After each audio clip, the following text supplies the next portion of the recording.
right, folks, let's do this. Welcome to Nostalgia Trap. My name is David Parsons. I am ready to go if you are for watching a newly empowered fascist Supreme Court essentially liquidate any sense that there would be a future for us on this planet or a future that we would want to live in America. You know, is it over? Are we done here? What do we do? I have no idea, but I'm sitting here talking to as many smart people as I can to try to figure out what the fuck has happened and what the direction of the future might be. So we're having lots of those conversations on Nostalgia Trap Patreon page this summer with people like Yasmin Nair, Ryan Boyd, Justin Farrar. We're talking about music. We're talking about gender. We're talking about the world of higher education.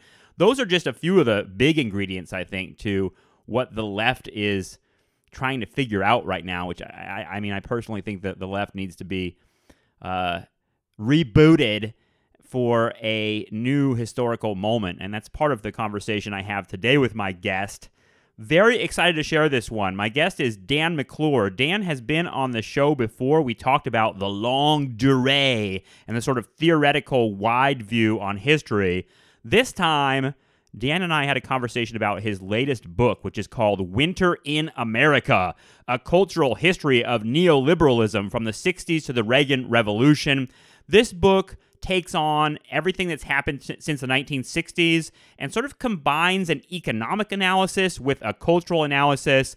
I couldn't have had more fun in this conversation, and Dan is just so fucking smart. He has such a command of what has happened in this country in the last few decades. I love his takes, and I hope you enjoy this conversation. And as I said, if you want to check out more of our stuff, we are thinking hard about where we are on Nostalgia Trap's Patreon page, and you can join us at patreon.com/nostalgiatrap. All sorts of bonus stuff for you there, including, very excited to be sharing this later this summer. Very soon, we'll be sharing the trilogy of episodes with Justin Rogers Cooper, in which we are looking at, in a lot of detail, at the life, work, and legacy of Noam Chomsky.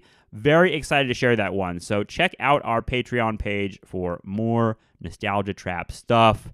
I hope you're doing well, and I hope you enjoy this conversation. Here is me and the one and only Dan McClure.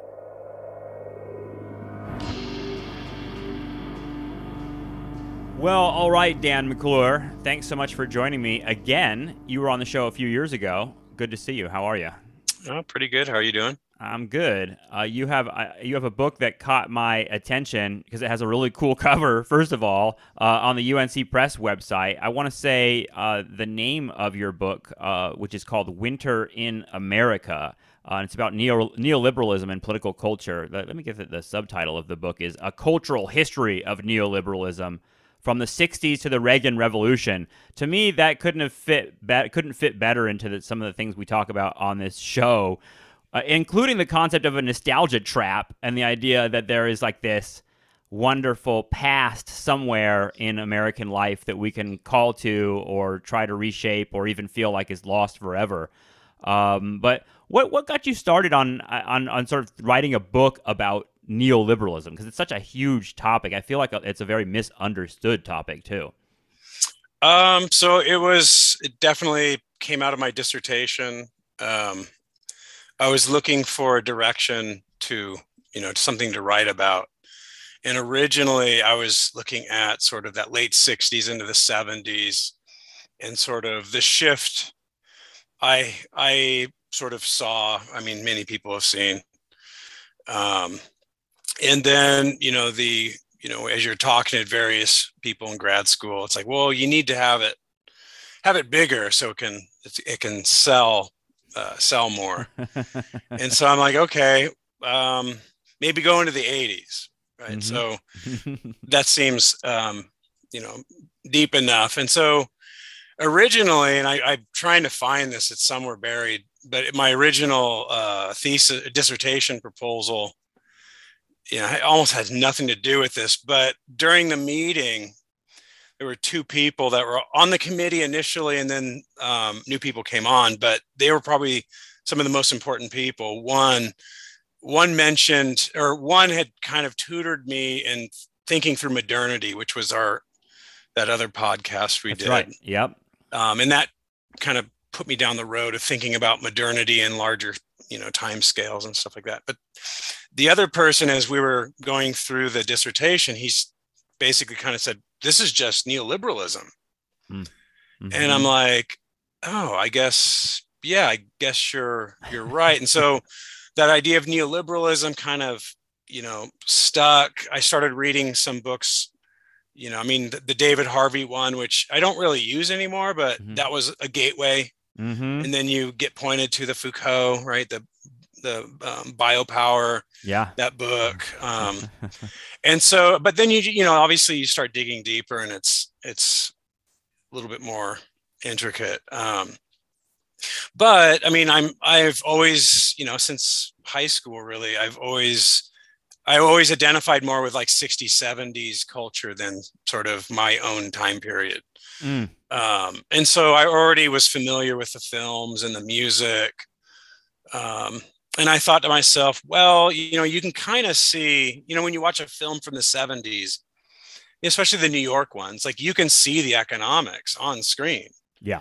Especially because they're filming on location. I always think of Ghostbusters. I watched Ghostbusters a few years ago for the first time in a long time. And it's just like, wow, like there is no longer the 70s. We're going into the neoliberal clean New York era, because there's scaffolding everywhere because they were shooting on location. And it's just like, oh my God, you can just see it inadvertently as they're filming, because you can't change everything. That's amazing. Like the line between like Taking of the Pelham 1, 2, 3 and what New York or Dog Day Afternoon, what New York looks like in those movies compared to like, I just watched When Harry Met Sally for the first time. I've never seen that movie. I watched it on an airplane. It seemed like the right place to watch a movie like that, but it was totally exactly what you're talking about. It was a very, very different New York that's being presented there than those like gritty 70s movies. And that's scary to even see that you can pick it up even in just the background of Hollywood movies like that. Yeah. So then a lot of this was kind of random too. I wanted to look at business magazines and look at like, well, how do they see this thing? How do they interpret it for everyone? And so Business Week was the logical choice in that, because it was a weekly and it was still one of the leading papers or magazines at the time. Accidentally, I discovered Philippine exploitation films that were really inaugurated by Roger Corman, and particularly the ones with women. I mean, the Philippines had like a vibrant film sort of industry after World War II.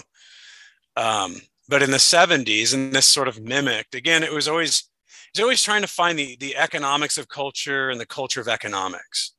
Right. So how can you see, they aren't necessarily doing this on purpose. It's just unfolding in a certain way. So Roger Corman, even in interviews, he's like, we were looking for exotic places to shoot, but also looking for cheaper locations. And so they literally outsourced these movies to the Philippines, where there's no regulations, labor's cheap. And so there was, I think it's Machete Maidens Unleashed. You can find it somewhere. And it's just like, oh my goodness, like so it's feminism, but it's not. It's objectification, but it's women doing action film.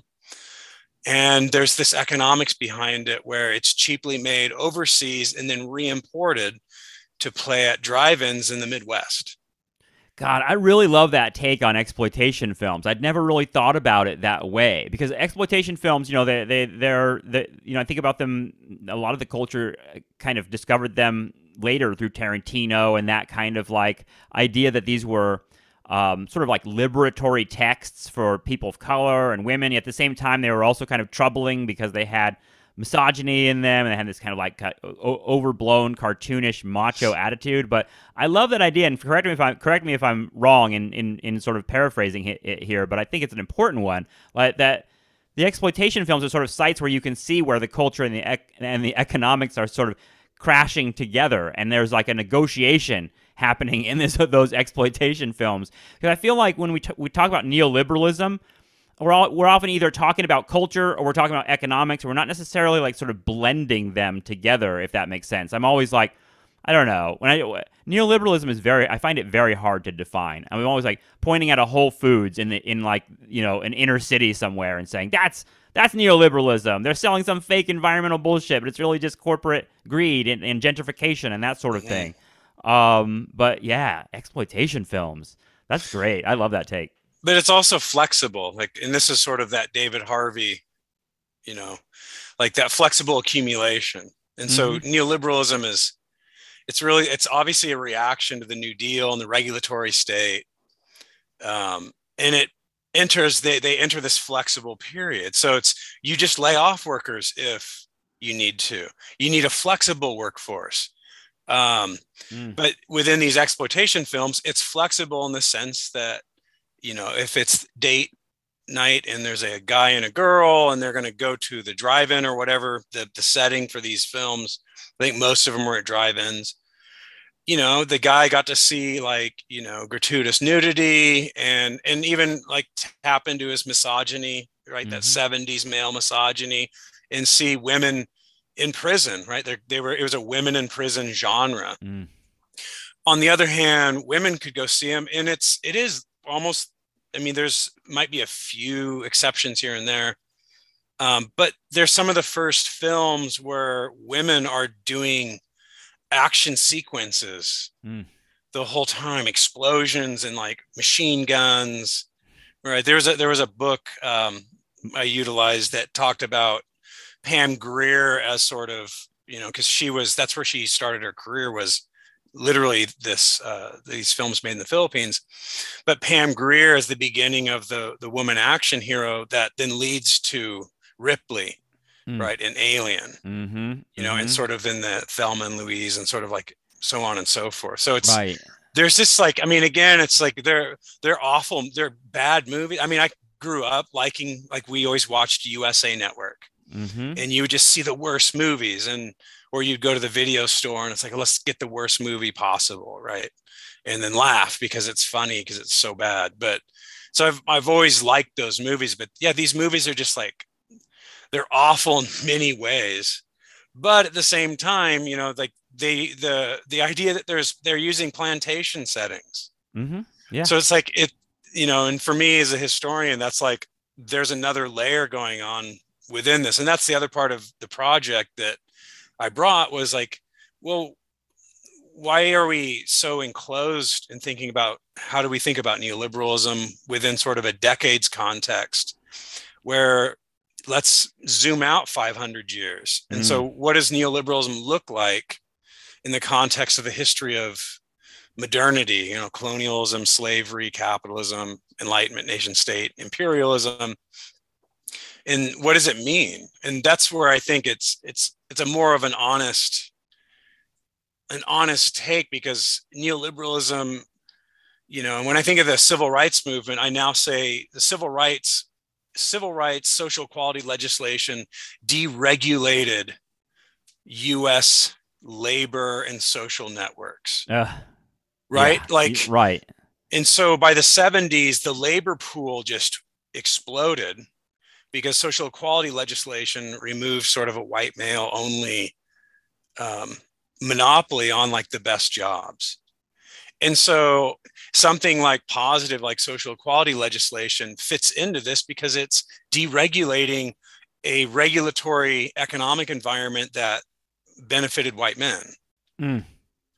Right. So you start with that. You that's literally the first sentence of your book, is that there is that is sort of the net result of the civil rights movement, is this sort of sense of and an actual practical reality of white men losing a kind of monopoly on access to economic power and political power, and that we've been living in the sort of like backlash or whatever the sort of consequences of that ever since. And it's a very, very different story than we typically imagine the civil rights movement. Like, we tend to think of the civil rights movement as sort of like a parade of heroes that showed us the error of our ways, and we've kind of fixed the problem and moved on. I think in the era of Black Lives Matter, people are starting to think differently about that and not necessarily see it as just like the 60s solved everything. I think people know that. But at the same time, it's a really important reading, I think, to kind of understand that this was also like sort of a shakeup to a political and economic order that we're still experiencing. Yeah. Right? And Yeah. I think these are the right numbers, but it was 246 years of slavery. And then really about 100 years of Jim Crow, right? Post-civil rights to 64. That's, 340 plus years of a system that wove through everything from literature, theater to politics, laws, the value of human beings, all that kind of stuff. And yeah, when the 70s comes, it is the first decade that like there's an existential crisis for white men, because if masculinity with white men historically for over 300 years has meant the domination of all women and then people of color, how do you define yourself right outside of that? There's a great James Baldwin quote that something about when the prisoner is set free, the jailer faces the void of himself. Right. Because they no longer have any meaning. So who are they as men? And then that's the part that, like, admittedly, when I was writing this, there were times where I felt like, I feel like this is like going too far, like saying things. And then 2016 came around and I'm like, oh, okay, maybe not. And then I don't think there's such a place as too far anymore, honestly. Yeah. And then January 6th, you're like, whoa, this is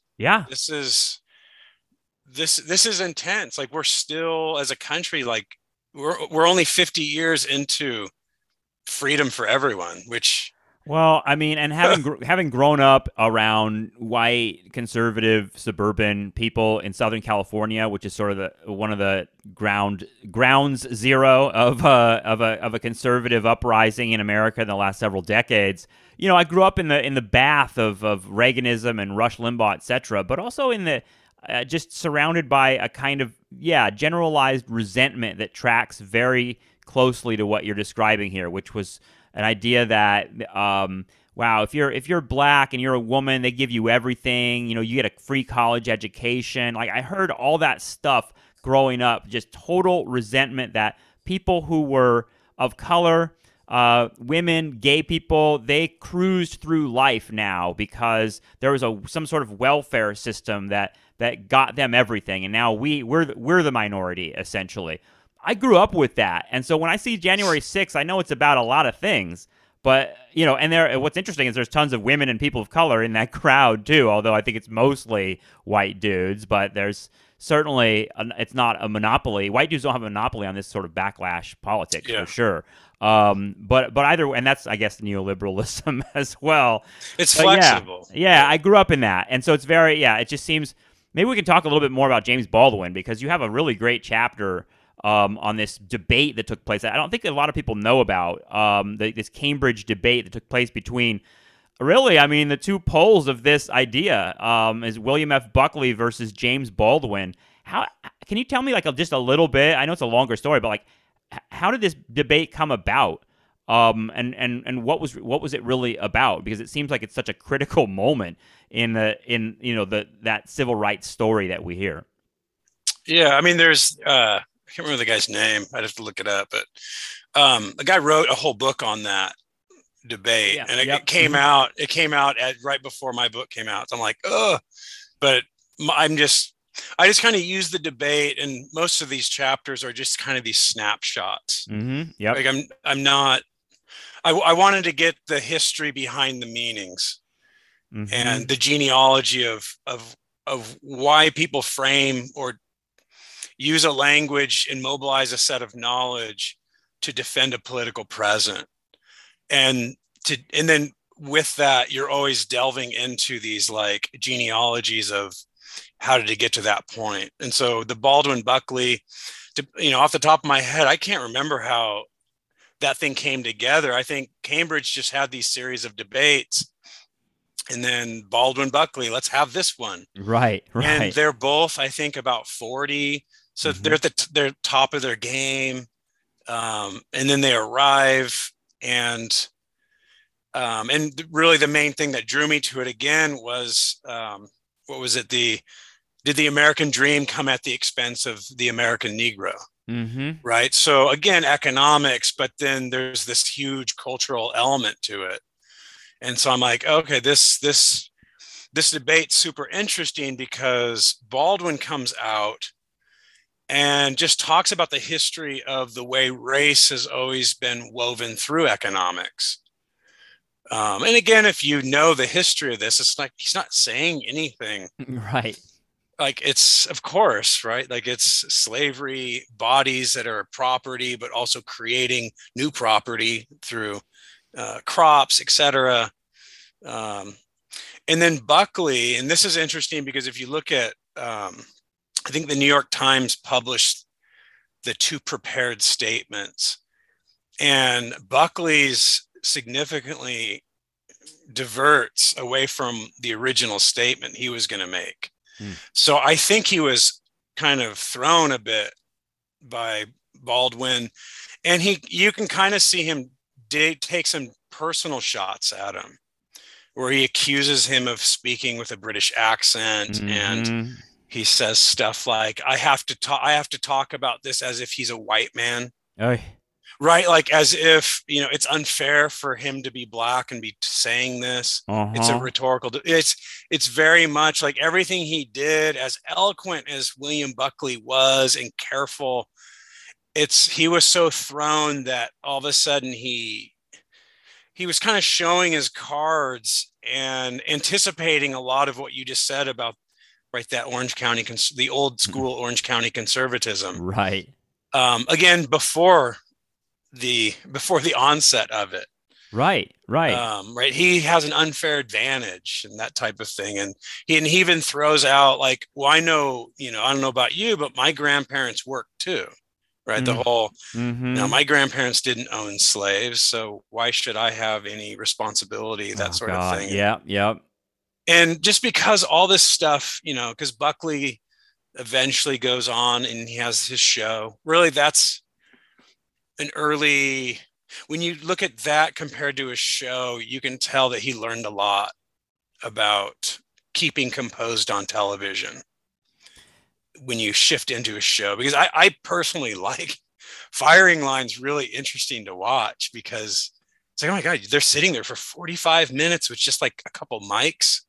I know, it's insane. It's what's that? The Between Two Ferns, but but real, like it. But it's Yeah, it's I mean, I feel like I don't watch the like Tucker Carlson stuff, but it feels like the segments are a lot shorter. They don't have like 45 minutes yeah, of a long kind of conversation that goes into places that even the guests didn't really anticipate. I mean, I guess what we're yeah, doing right now on a podcast, when you turn on the mics and just start talking, there's a sort of danger in part of kind of like Buckley, exactly what you're talking about, like showing his cards by like being a certain way or taking a personal tack at Baldwin.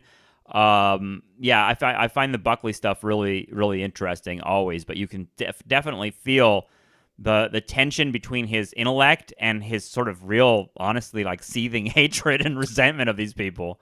yeah. And then, I mean, all that stuff from the 50s with the National Review, like he flat out defends the South, right? They're the superior civilization. It's just like you're I mean, and that's the thing I don't understand with, like, again, contemporary politics and thinking about conservatism, right? It's conservatism was born with that John Adams telling his, what, Jane Addams, right? His Mm-hmm. wife, like, we got to be careful about who we extend freedom to, because you give it to one group and all these other groups want it. And it's just like Jane Adams, Abigail Adams. I'm trying to say, right? Abigail Adams, Yeah, yeah, right. Abigail Adams. Yeah, But it's, that's the whole remember the ladies thing, right? Yeah, yeah, right. where she's kind of like, look, we have a chance to make history, really. And he's just like, nah, hierarchy needs sort of, a pecking order. And really, when you think of conservatism, it's really just that, unless it's just an excuse to do business and, you know, regardless of any social effects. It's also this kind of social order, right? I mean, we're having these debates about Roe v. Wade. It's just like at the end of the day, it's like it's the state intervening on the bodily functions of another human being. So is that what you want as a conservative, right? Like you want the state to regulate people's bodies. That's always been at the heart of like the libertarian thing too, as well. Because I'm like, exactly. I mean, I've brought this up before. That I was listening to a podcast with a libertarian dude, for the lead singer of Blues Traveler, John Popper. If he hears this, he'll probably tweet at me. He's a guy that like searches his name online and goes after people that say nasty things about him. But either way, I've had my interactions with John Popper. He made a comment about libertarianism on this podcast that I thought I've never stopped thinking about it, because someone said, well, what do you need the government for? And he said, well, you'd still need police, like, to protect people's private property. And that to me was like reveals a little bit of what you're describing here, which is this sort of like philosophical anti-statism, but not really when it comes down to protecting the private property or even attacking the people that we don't like. Yeah, it's definitely having. I always think of it as having a hand on the lever of violence that's legitimized through the state. Right. So if the state's doing it, it's okay. I think of Roe v. Wade, though, that deregulated, right? When we think of women's bodies being regulated, Roe v. Wade was also like, this is where it's when you think of neoliberalism, it's not just economics. It's Roe v. Wade allowed the deregulation of state interaction regulating women's bodies. Right. Isn't that what the decision was literally made on the with the logic of privacy, right? Yeah. That essentially was this, and I explain this to my students a lot when we do Roe versus Wade in my general survey classes. It's sort of like, well, this didn't say anything about like abortion being legal or illegal. Instead, it said that the state really has no place in this because it's a private matter. And yeah, in that sense, it's another like retreat of the state in some way, right? Yeah. And it fits into sort of social equality legislation. Like, are we going to sit there and say be specific about which people and which groups in the United States have control or autonomy over themselves? Or are we going to say that they aren't responsible enough? Because that's the old argument, right? Right. Like, they're not, these people aren't responsible. Like the Philippines, they're not responsible enough to lead themselves, so we need to have them as a colony for X number of years. So it's, yeah, I mean, so the book kind of goes through these little moments, like the Baldwin Buckley, again, kind of, I mean, I guess the thing I'm looking at, and this comes back to, and he didn't say this, but I always throw the quote at him because that's where I heard it. But the Miles Davis quote about, it's not the notes you play, but it's the spaces between the notes. Someone else said that, but he took it, and his playing exemplifies that, I think. But I was really looking for the space between sort of these arguing poles. Right. So the Baldwin Buckley one was a perfect, I mean, literally, like, it was theatrical in that sense. So it opens. Are you a musician? You have a sort of musical. I like that musical metaphor there. I'd never really thought about that in terms of history, but it makes sense to me. Yeah, I'm a hack musician. Yeah, same here and there.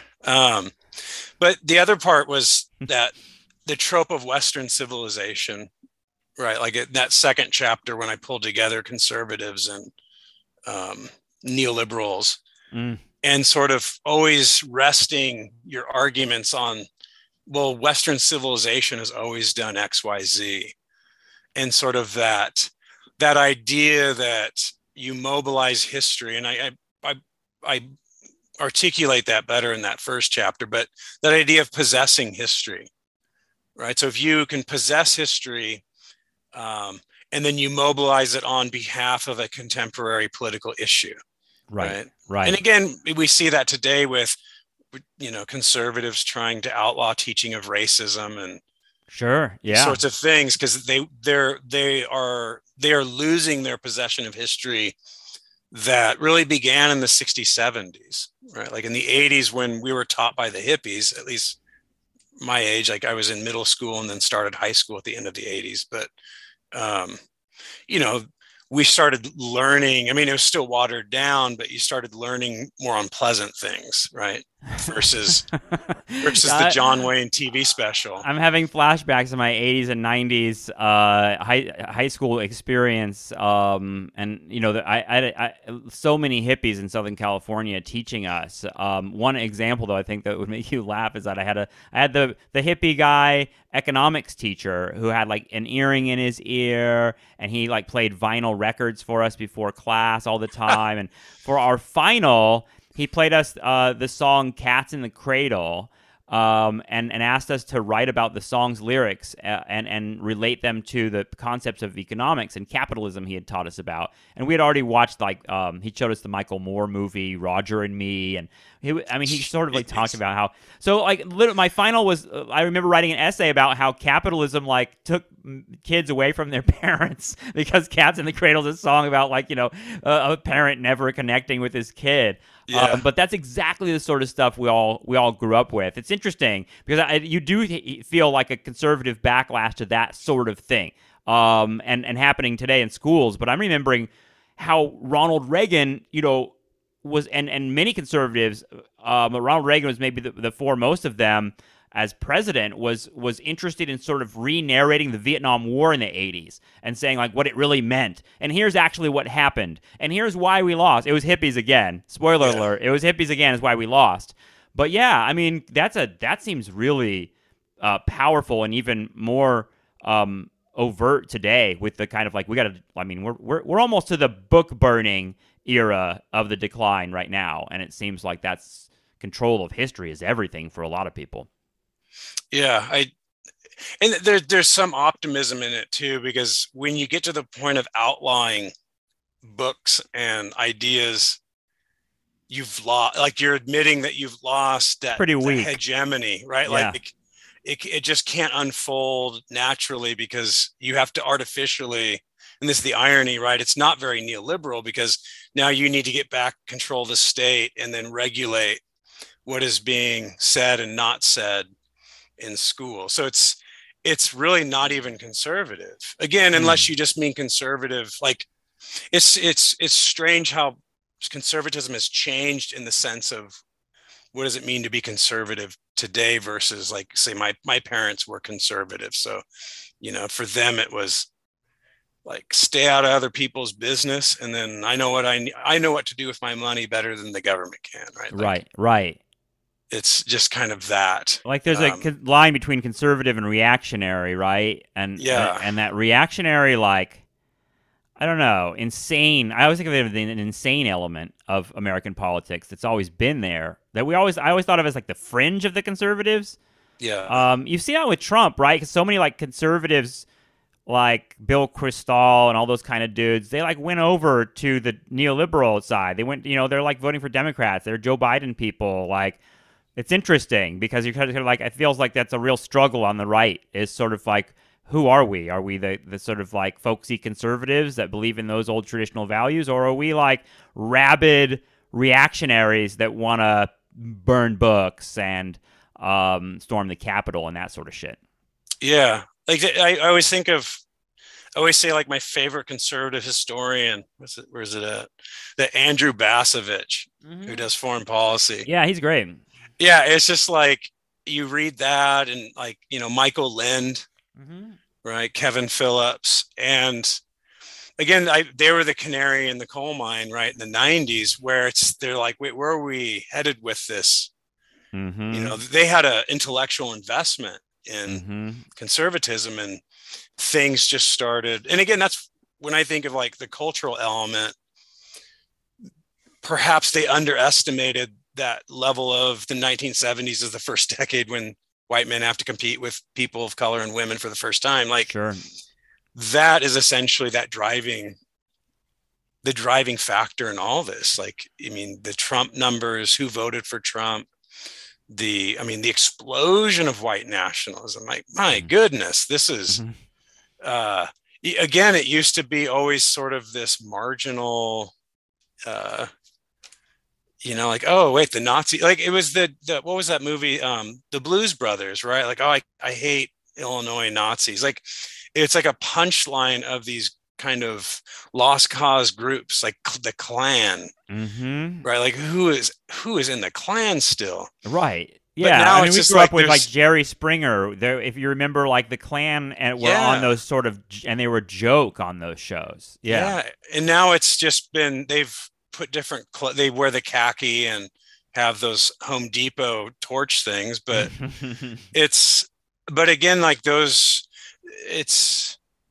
their presence has pulled other people that used to not really be bothered, and you can't say that that's not from the larger political environment. And the reason why people don't, they're not doing as well as their parents, and the parents aren't doing as well as their parents. Like, it's, we're 40 years into this neoliberal redistribution of wealth upward, and but no one understands that political economy, right? Yeah. Like, I feel like a lot of what you've written about in your book is, like you're saying, you're finding the spaces between the notes, but like also, it's sort of like this underbelly story that's happening in some way. Like, not everyone. I don't mean to call people stupid or anything and be condescending like that, but it feels like many Americans don't really understand the structural forces that have created this, and instead are kind of like grasping for enemies.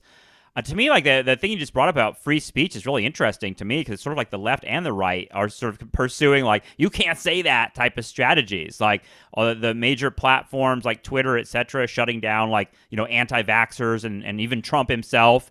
And then conservatives that are like, you can't read this book and you shouldn't be able to read this book, and kids can't read about trans issues, etc. It seems like that does signal in some ways a kind of hysteria, but a kind of weakness on both sides too, of the force of their own values and arguments need to be constantly plugged up by making other ideas illegal, which is sort of crazy. Yeah, or just fighting over these ideas and not really understanding them, right? Right.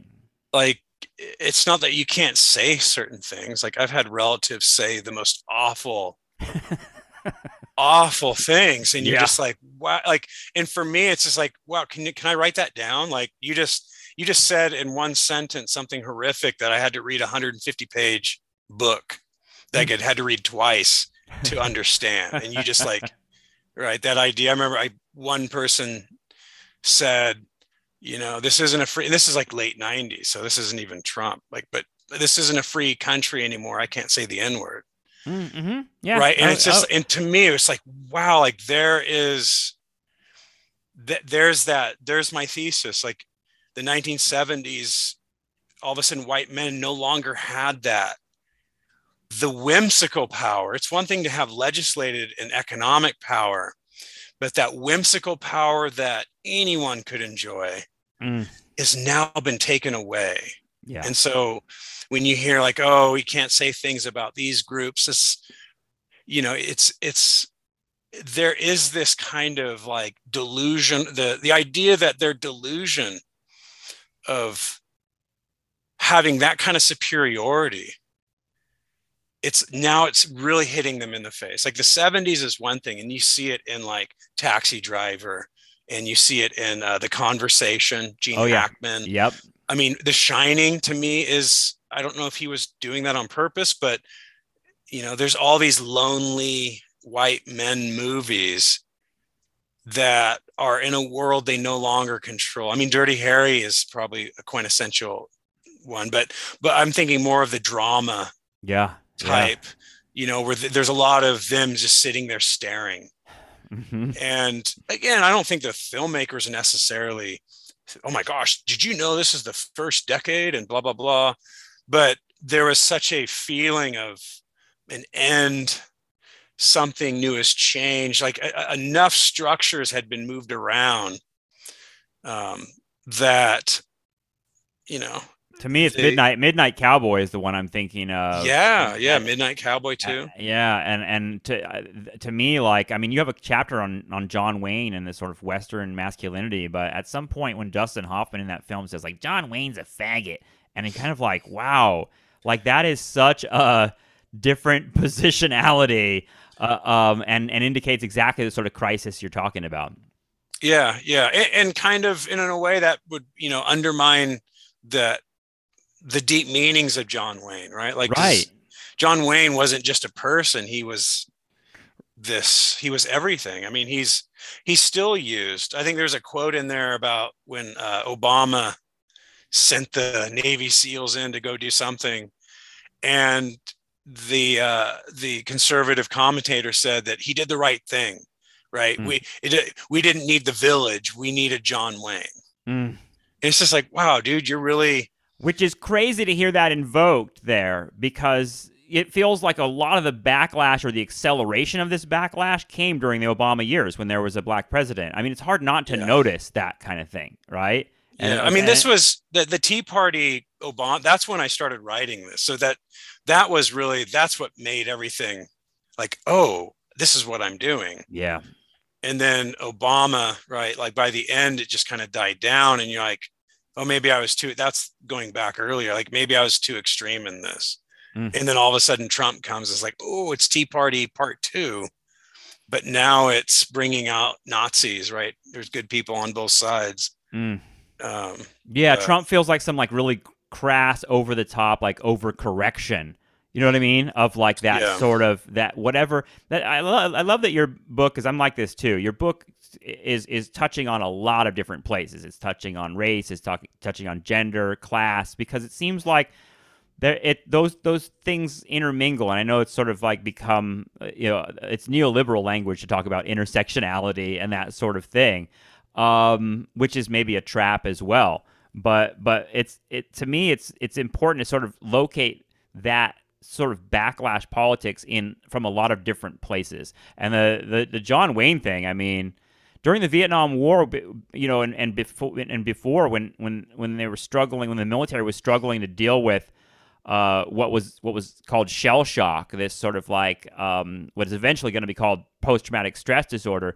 For a while, many like military doctors and other medical people, psychologists referred to it as John Wayne syndrome, because like it was the inability, it was this sort of like enforced stoicism, this inability of American men to really come to terms with the violence in any meaningful way, because they had been presented a kind of fantasy, and when the blood and guts really comes in front of them, they don't really know how to deal with it. And to me, that's really scary when you think of it in terms of like John Wayne being this stand-in for still a certain way of being that's admirable for American men. Like, it's a really freaky thing beyond all the, like, I don't know, Indian killing and racism and all that kind of shit.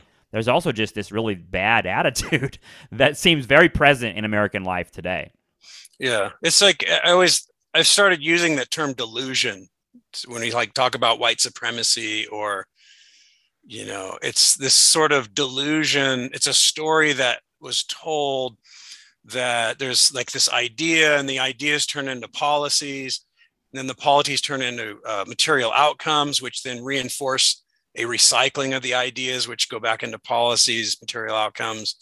And it's this sense that, that the relationships that are based off these delusions become naturalized, obviously, right? Like, I mean, that's the thing when you look at any kind of, that's why I guess it begins kind of in the 80s, that 50s quiche, right? Where it's like, look at Johnny, and then there's always some dark thing like that the artist will put in, right? Like or the picture of the kids around this little game, but someone's put in a pentagram. This is right? like Twin Peaks. David Lynch is playing in this register, I feel like, a lot in the 80s. Yeah. And so it's like this kind of like the 50s being a lot more evil instead of this like happy days.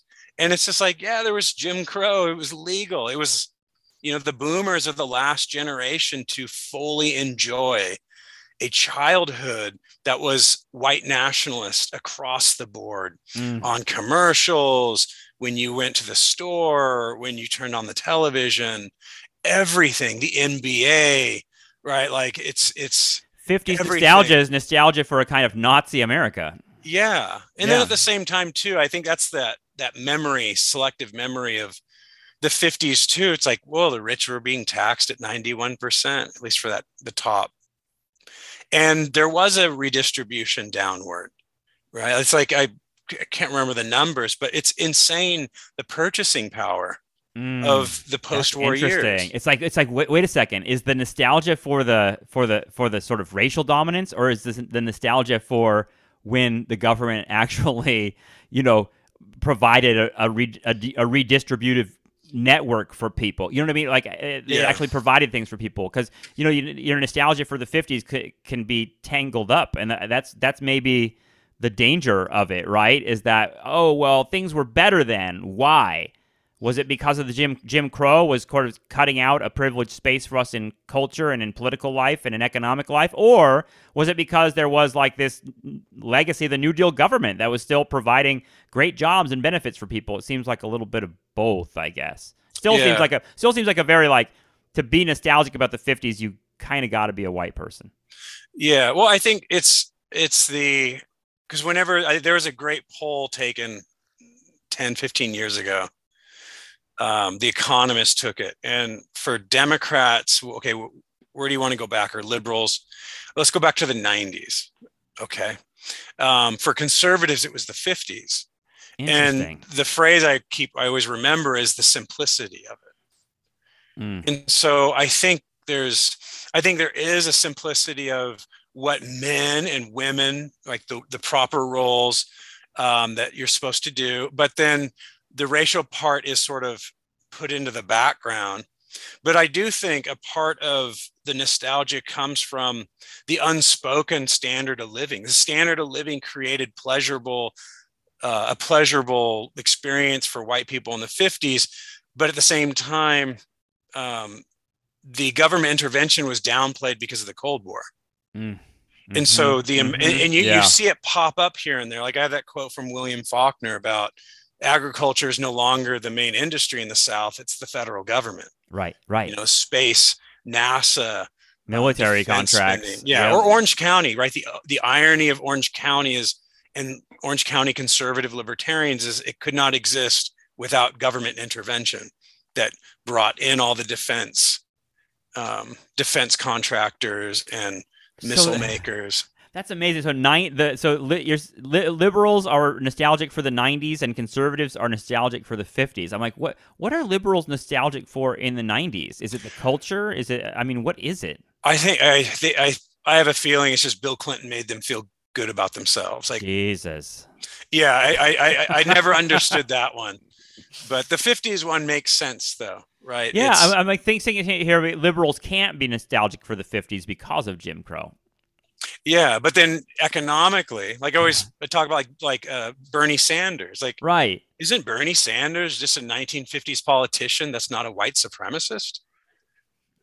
I love that. I've never heard it put that way, but that right? seems exactly right. Yeah, I mean, it's funny because people think of him as some radical, but I'm like, he's basically Dwight D. Eisenhower, right? With like a woker Dwight D. Eisenhower, essentially. Yeah, and wanting policies that the boomers enjoyed their youth was, again, this is where that delusion comes in. Like if you were born in the 50s, especially white, especially middle class, even working class, but middle class white, you lived in a delusion, right? You lived in a delusion of all white suburbs. You lived in a delusion of a significant amount of military or federal spending in different forms that created a socioeconomic environment that you deemed natural.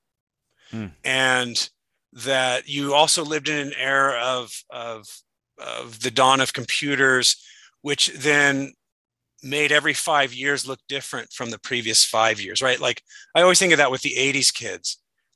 Like it's insane. Like if you looked at, like we were playing Pong in 80, by 90, you had pretty decent video games that looked really realistic. And that's just 10 years. That's not that long.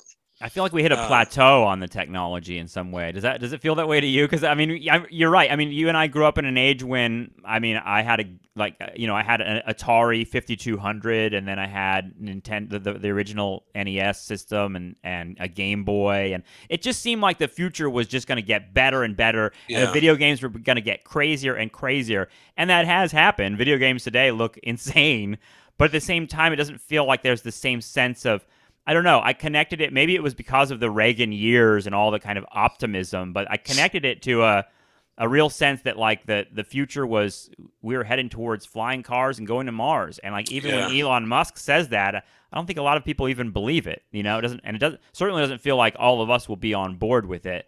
The technology thing has changed a little bit in our lives. It feels like, I don't know. Yeah, seems tied to neoliberalism and pessimism. Yeah, well, I think Elon Musk sounds like the used car salesman versus what we heard was like popular mechanics. Yeah. Right. Like there's a couple books that were published. I think my kid has the one, but it has all these images from popular mechanics. And it was this insane future. And I think there's even a book called Where's My Jetpack? Like what happened to... Right, yeah. At some point, the popular imagination shifts from a utopian tech future to everything's apocalypse now. Everything we imagine now is sort of an irradiated pandemic landscape. Yeah. Yeah. Or that like the idea that like we're still using the shuttle. Right. 20 years, like these, like, wait, really? It's like we're launching like a Volkswagen Bug into space. And then now we're like hitching rides on like Russian rockets, and it's just like, I don't want to be a defender of the space, like NASA and all that, but it's just like, if we're going to do this, let's do it right. Like, let's get in space. Let's have space miners so we can create a new version of exploitation on the asteroid belt or something. Like, I think there's actually quite a stream of sort of space utopianism on the left that sort of longs for something like that. If not NASA, some sort of national project, and I guess that the nationalism is a troubling element of that for me as well. But either way, maybe a global space program, put it that way. Yeah, I guess I say this from like the 14-year-old, right? Like everything is simple and dumb, and I just want a laser gun. Like, but it's. What is winter? What the name of your book is Winter in America? What do you mean by that? What are we in winter? Because we're thinking about like, what is that seasonal metaphor? So it comes from a Gil Scott-Heron album. I think it came out in 73, 74. And then there's he's the revolution will not be televised guy, right? Yeah. And it's the last chapter has him and Jane Cortez, who, I brought them in because, and actually that was the first chapter I wrote, or at least the Gil Scott-Heron stuff. Jane Cortez comes into it as well, but they both are commenting on the culture and economics. So they're both commenting on the rise of multinationals in the mid 70s, right? So it's not like anything from the 80s on. It's like, okay, that doesn't count because everyone's talking about multinationals. But there's that moment in the 70s where, at least for Gil Scott-Heron and Jane Cortez, they're seeing the change. Or there's a poem, I think it's called The New Deal, Gil Scott-Heron, like 77, 78. And he talks about how from the 60s going into the 70s, they just wanted us off the streets. And once we were off the streets, change didn't really have to come through a social sense. Now it's just being pushed by like finance and business. And and he says something like the three-piece suit and the liberal, like smiling liberal demeanor. That was the idea, was, the liberal handshake was going to like quell the civil rights movement, and then everything will kind of go back. And that's kind of right what happens in a sense, where if you are talking about civil rights after the 70s or in the 70s, it's you want special treatment, right? Which is Mm-hmm. the Yeah. foundation for Right. that contemporary conservatism. Like anyone who's asking for, even if you're asking for rights, that's translated as you're asking for special privileges because there's an assumption that everyone is equal, or That's some like people the are already, colorblind thing. Yeah. yeah. And so he did this album called Winter in America, and I think it's the album after he has sort of like in the liner notes, he writes this sort of paragraph, and he talks about like we are midwinter in America, like it's in the aftermath, but and he breaks down, he's talking about this began with the Native Americans and the slave ships. So it's like he's using a longue durée Yep. I love that. framework. Yep. And then he's talking about how we are the only, we have to figure this out, meaning like regular people, because the government that supposedly helped in that Jim Crow welfare state, that's been dismantled now. And so it's super bleak. I mean, yeah, Winter in America there's a bleakness to it, and the cover, right? Like the cover has a bleak tone to it. One person asked me if it had something to do with the Du Bois drawings. Have you ever seen those? No. So go on Amazon. I hadn't. I was like, oh, I don't know what you're talking about. So I typed it in on Amazon. I'm like, oh, the artist, I think for UNC Press must have seen. It doesn't look exactly, but it's that 20s, 30s color modernism. And Du Bois used all these graphs and different ways of creating an image of the things he was studying. And it's been published in a book that has all the artwork. That's awesome. And so, yeah, I think it does have that at least symbolic connection to it. Well, yeah, and you're taking a long view too, right? Like this is a book that traces the development of neoliberalism since the 60s, but at the same time, it's sort of framed within that longue durée that we brought up, that we talked about the last time. That people can go back to I believe it's episode 96 or 97. It's back in the Nostalgia Trap archives. Look for Daniel McClure.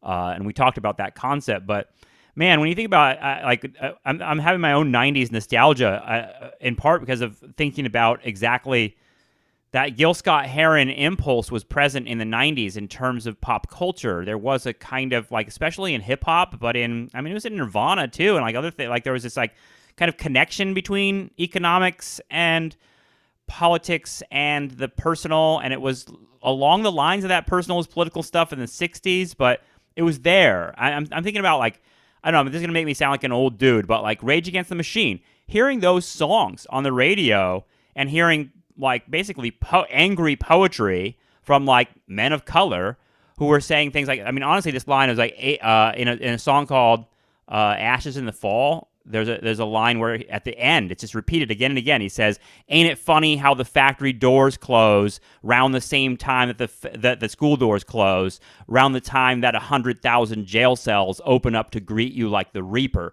Like those things blew my mind, and I don't know how present they are in like kind of pop culture today. And this is again like the old guy in me that's like, we used to talk about this, but it is striking that at certain moments, particularly like in the 70s and the 90s, you have these kind of cultural expressions that are tracking along the kind of tensions that you're describing in your book. Yeah, I think a part of that, and this is, I guess, another layer to this too, is the rise of media. Because one of the movies that came late to the book was Network. Mm-hmm. Right. Yeah.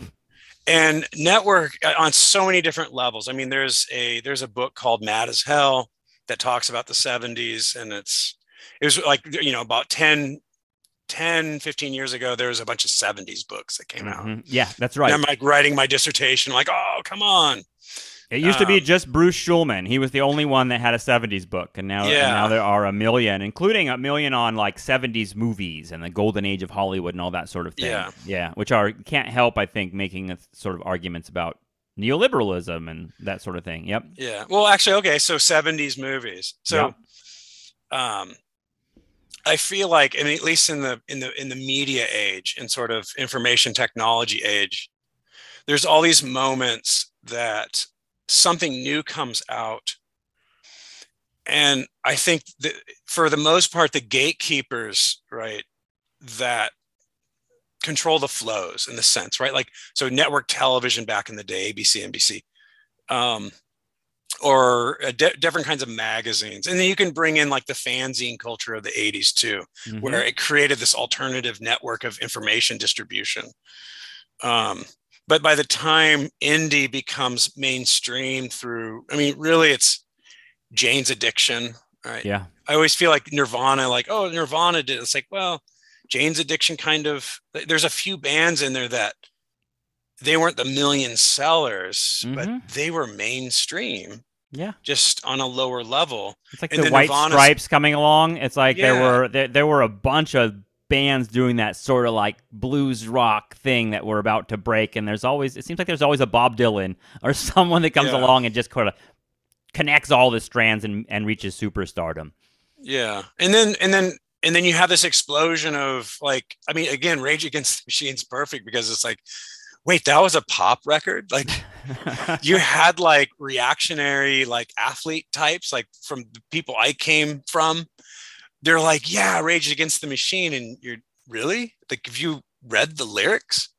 The medium is the message, I guess. Yeah. And that was the pop music, right? So, and then, but then all of a sudden it will be right contained in a way because, well, what sells? Well, this part sells. I don't really like this thing about the multinational conglomerates because we are a conglomerate. And why don't you just get angry here about like the deep, dark place, right? Like Creed, like, let's just do that. And then, but we'll still have that same anger. And then it gets tamped down. Right. And then it buckles. And then literally this morning, I read this sort of short oral history of Peaches.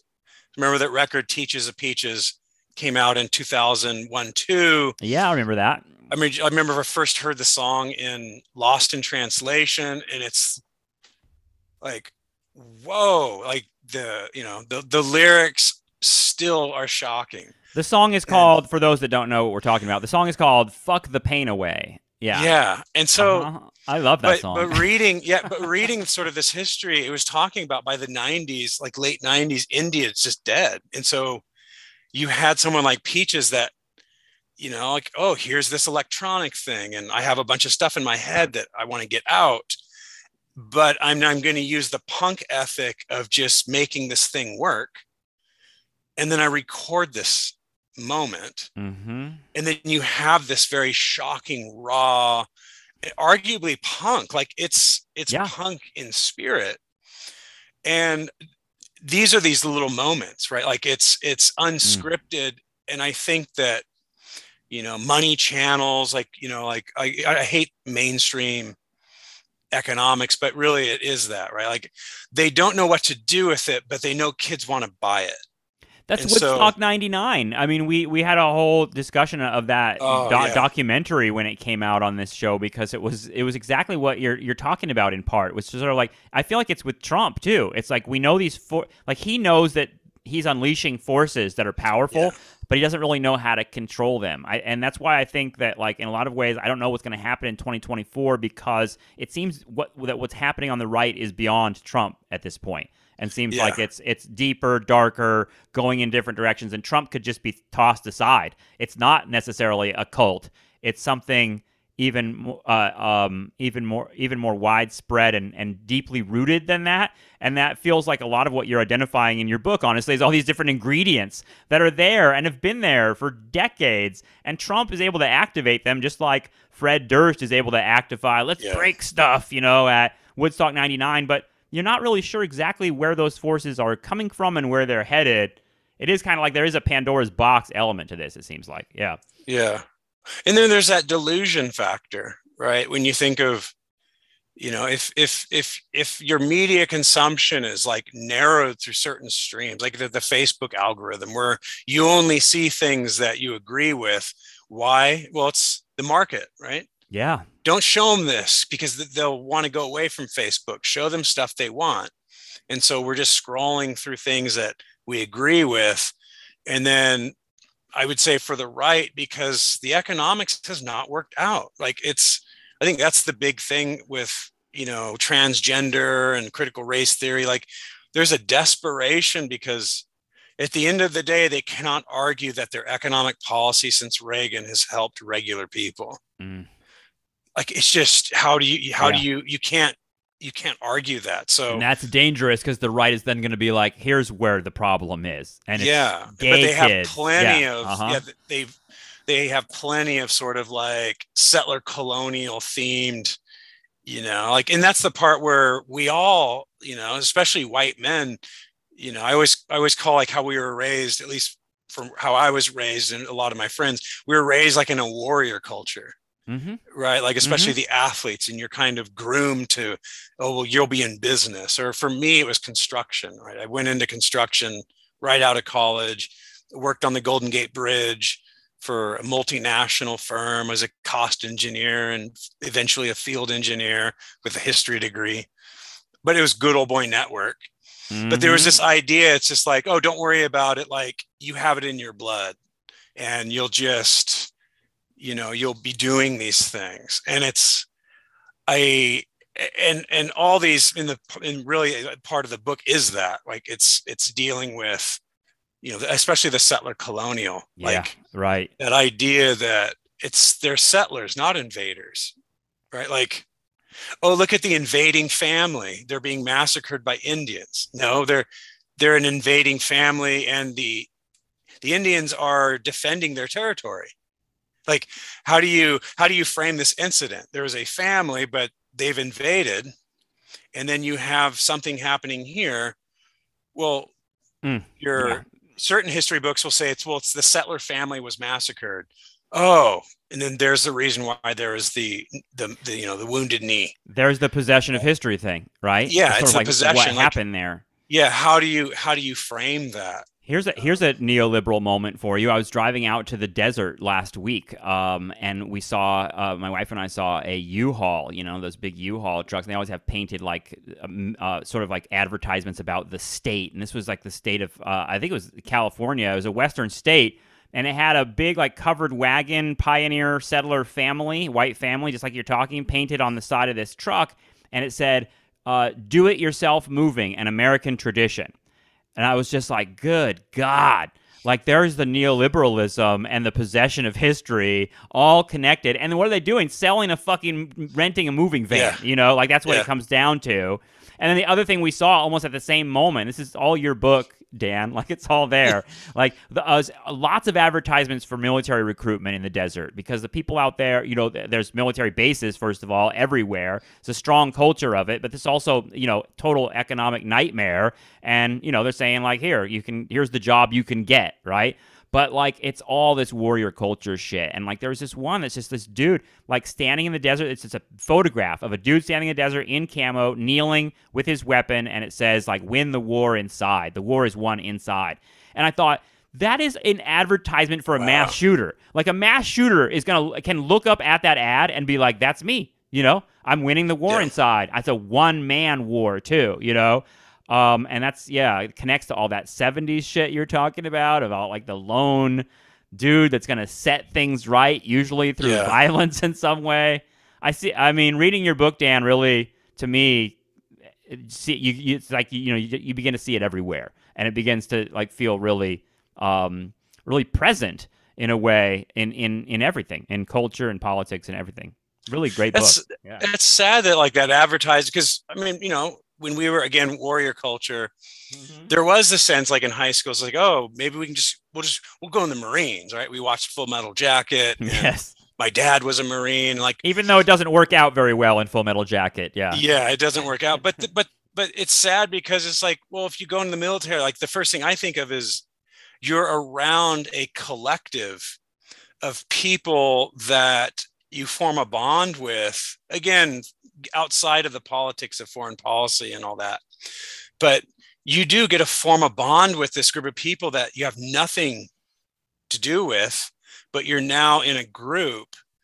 And that is what, if you're going to sell this, like, sell that. Like, it's family. Yeah, right. It's honor and the value of friendships beyond any sort of like, transactional relationship.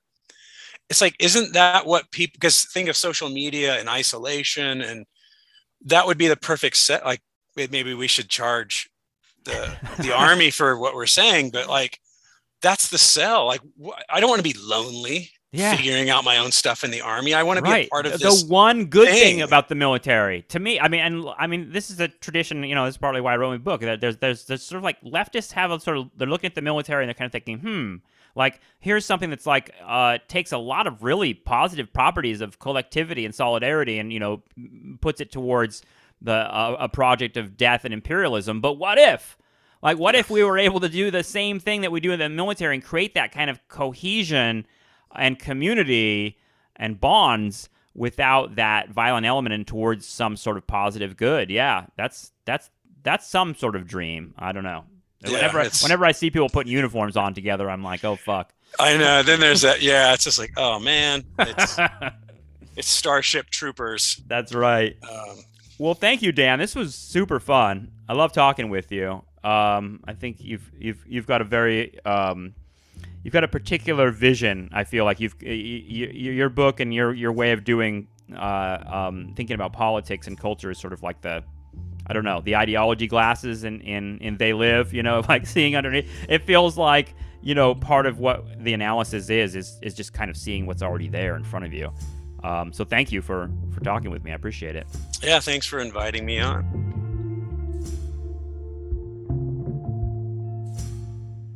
Okay, I think that's going to wrap it up for Nostalgia Trap today. I want to thank my guest, Dan McClure. Go check out that book, Winter in America, A Cultural History of Neoliberalism from the 60s to the Reagan Revolution.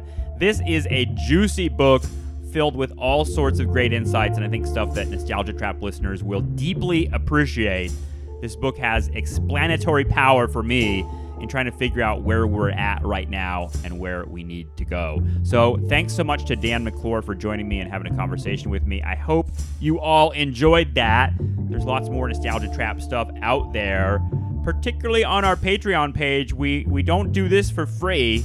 We're trying to make a living here, so if you can help us out, you can do that at patreon.com/nostalgiatrap. There's lots of free Nostalgia Trap episodes, but I think some of our best stuff is hidden on the Patreon page. So go check that out if you want to. Thanks so much. We'll talk to you soon. Bye-bye.